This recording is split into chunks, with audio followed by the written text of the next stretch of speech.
Next on deck with Tim Black. More time. I look like the angry black man. I'm not an angry black man. I'm a very successful, educated black man with a great family.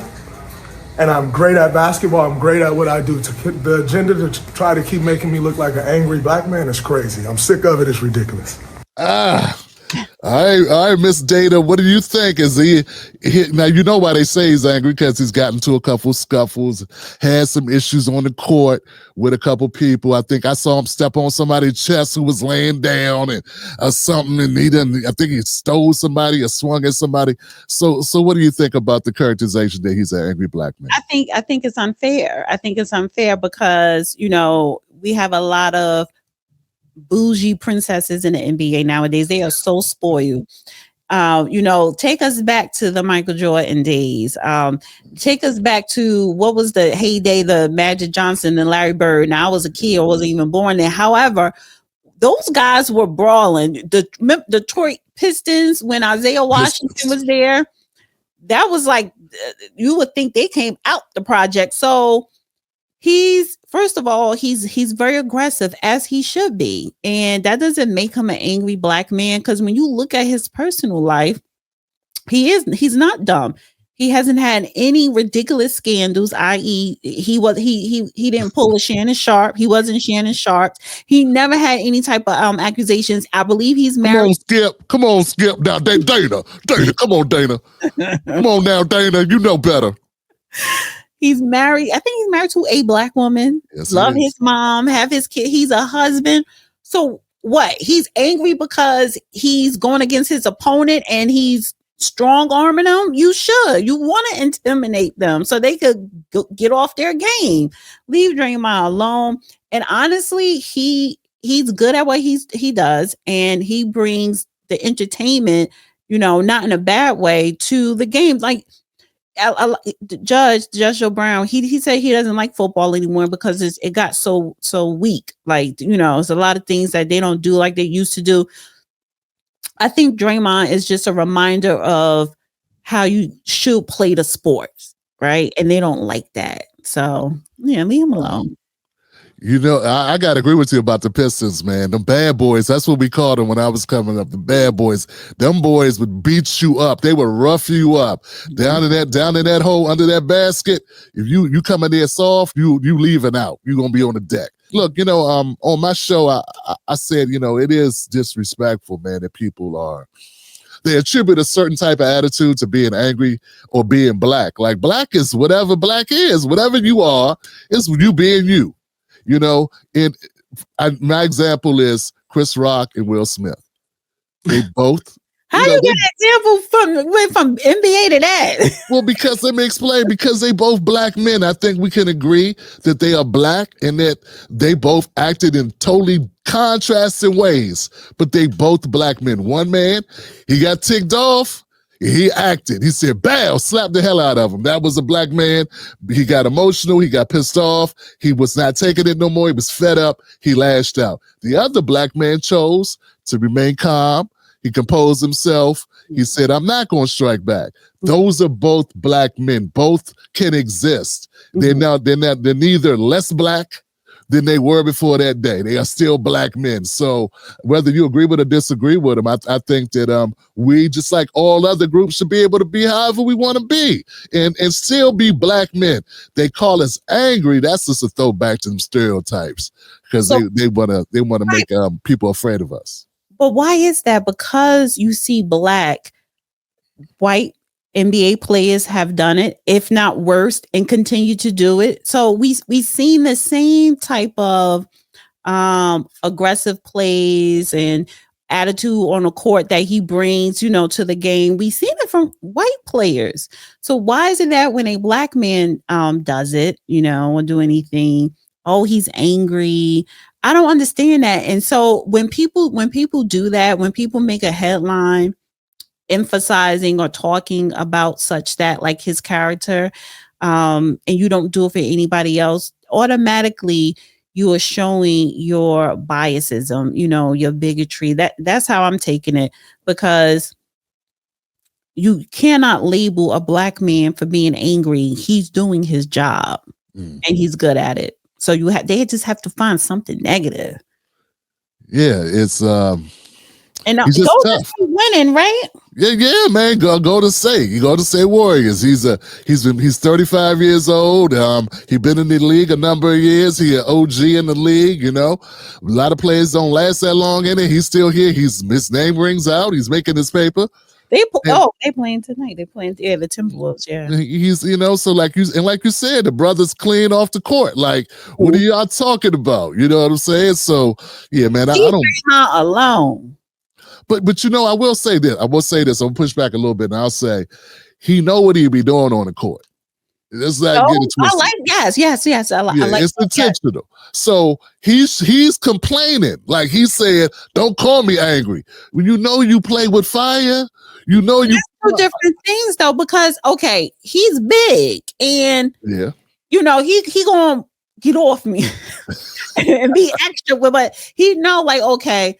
When he move his arm, I'm a little bit stronger than this dude, so he gonna really, be pushed. So what? Because you want to scare that player.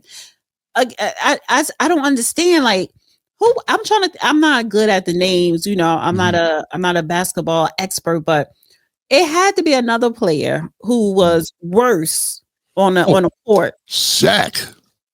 Could nobody do nothing with Shaq? He just. I was going to say Shaq. Bullied everybody. He just, and everybody. Biggest, exactly. So Shaq was never labeled angry. So so and wasn't it other people before Shaq? Like, yeah, Moses Malone. There was a brother from the Knicks, man, Anthony Mason. He's like he goes down in history like. Yeah, he was like somebody that he'd be like, he'd meet you after the game. Like, what's up? Like, right. Angry on a whole nother level, like beat your ass angry. So let me throw that in there because when I say you don't never hear Draymond Green getting to it, I never heard of him getting to anything off the court. Remember when Gilbert Arenas and that locker room brawl? You never hear that about Draymond. Like, so why? Well, I hope not. He brought a gun to the locker room. Well, I'm just saying something, whether it's that or just something, dramatic. And do you hear the other teammates complaining about Draymond? No. Well, you know what? Maybe Draymond's worried about his paper. Like maybe he wants some endorsements. And if you make his name seem like he's such a bad guy, maybe it's hard for him to get his paper. Because I'm trying to figure out why would he give a damn? When people call him mean or he's angry, they probably just scared of the dude. Good, be scared. We're gonna go get the ring. You know what I'm saying? I want you to be intimidated. But I'm looking at the other side, Dana. Maybe it's like hurting him on the endorsement side of the game, because maybe them folks don't want to mess with him because they're like, hey man, this guy might not be good for our image. It is about business. At the end of the day, it's about business, but I didn't think of that. That's a good point. I definitely think it could be that. And also, I think that, he has a little bit of, because my shirt, I got a little Black Panther shirt. He got a little bit of this. I think he had a little bit of that energy in him. He probably is just one of those conscious Black men at that. So, yes, this messing with my potential future paper. And, because he may be retiring in a few years. You still want to be making money, maybe what do you call those sports commentators? And then too, he's a conscious man who is Black and he knows how society operates, the history, and how society look at Black men. And maybe he feels as though, look, I do all these positive things and no one wants to highlight that. Well, you know what? He needs to go ahead and get the right team around him and start leaning into the positive stuff. Like start doing some PR stuff, you know what I'm saying? And make people cover it. Like cover me here. Yeah, counter what the media, the negative press is doing. Yeah, definitely. Yeah, that's all you can do, man. But saying, I'm not mad, I'm not angry. What's wrong with y'all? That's not gonna make people. What if you start a campaign and having like a whole bunch of young boys of all backgrounds like just be aggressive in their sport, and just have that aggressive man. And it's not that you should be aggressive. You should be, even with Serena Williams playing tennis, when she gets into it, she's aggressive on the court. And remember that I think it was a French newspaper. They drew a picture of her as a big bloated, Really? muscular man, like, having Okay. a tantrum or something like that. Right. Why? Because she's aggressive on the court. That makes her great. So, yeah. They didn't know what to do with her, so they but they love to do that to black women. They do that to black men too, like just demonize. But they do that for black women if they just talk loud. You ain't gotta elbow nobody under the rim. You just talk loud. They're like, oh my God, she's angry. Right, exactly. It's a cheap shot. Yeah. It's a cheap shot. Yeah. What's that guy? Emmanuel Ocho, who basically is a kiss ass for the establishment. Draymond Green, you're not an angry black man. You're just a dirty basketball player. It was like, you're just, you're a dirty player and you do this and you do that. Like, yeah, if he was a dirty, I think LeBron needs to be a little dirty. I think LeBron needs to be more aggressive. Kobe was hell of aggressive to where his own teammates thought he was just a straight up asshole, and he did not care. He didn't care about nobody. But that's what made him great. Great. So, Michael Jordan, some of his teammates, didn't like him and Scottie Pippen or whatever. But that's what makes you great. Listen, you don't want to be liked. Likeable people are boring. Right. And look, people don't win rings. There you go. And like you said, I don't follow NBA like I used to. I used to have time back in the day. I don't have time now. I used to have time for a lot of stuff. But as it pertains to what we do, media. Yes. You know what I'm saying? You think it's important that you have a persona that don't take no mess. It says it plainly, like that's sort of how you roll. Mm-hmm. Yeah. I don't care what people think because I know what's best for you. Because I know how to. First of all, I do say this though. You're never going to win against the internet. You're not. So, I used to, when I upload videos, especially with the judge, and these are the videos that do go viral, don't let it be about a celebrity. And it used to be at one point, oh, shut up. She don't know what she's talking about. Why she cut the judge? Oh, honey, they'll be coming at me, but I don't care. I'm only here for the judge. This is why he's here. Yes. Yeah. And that's really what it's about, right? They're like, how'd she get Judge Joe Brown? What is she, because they think it's just easy. They always underestimate the effort and work that goes into the talent that's required in order to do what you do. That's all when we started off, guys. When I started off, I was telling her, hey, I admire the fact y'all been rocking together for 5 years. That says something to me about how you able to keep relationships going. And it's not easy working with him at times. Like, he's still busy at his age. And, listen, he's a man of a certain caliber. He has a big personality, very nice, very respectful. And he's already an establishment. He's a celebrity. So, of course, I already know the audience, the masses are going to side with him than me. I get it. At the same time, though, going back to training the audience, like, you're still going to respect me. However, I'm not trying to beat the internet because you're never going to win, but you learn to not listen to the noise. I monitor to make sure someone's not typing a comment that's crazy or threatening. Right. But other than that, freedom of speech, freedom of press. Nothing wrong with being angry, man. People want to see some fire. Show that you care about something. You're going to stand 10 toes down on something. Right. Exactly. Wishy-washy. They might as well go watch cable news. I don't want to be like all the time because that's boring. Like, and it's profitable to be the villain at times. At times. Shit, I used to remember American Idol with old white boy. I forget his name. Oh, Simon. Simon was mean as hell. That's why he was the star of the show. Exactly. You can't sing. Don't sing. No. And his check was higher than everybody else up there. And Andy was all nice. Oh, nah, dog. That's a no for me, dog. And so was the paycheck. It was a look. Give me the paper. Forget that. I don't want to be nice. And you need reality checks. Like, everybody in society, everybody wants to be coddled. Especially this younger generation. Oh my God, they are so sensitive. Because I'm a Gen Xer, so we, honey, we have thick skin. So, which is why we are innovators and we are creative. The younger generation, They have to be coddled, and that's not good because life is hard. I'm Gen X too, man, and I feel the same way. Like we able to take the punches, the bruises, and keep it moving. You know what I'm saying? Get back, That's it, get man. back up. And learn from your lessons, and you know what I'm saying, fall down again, get back up and exceed. So yeah.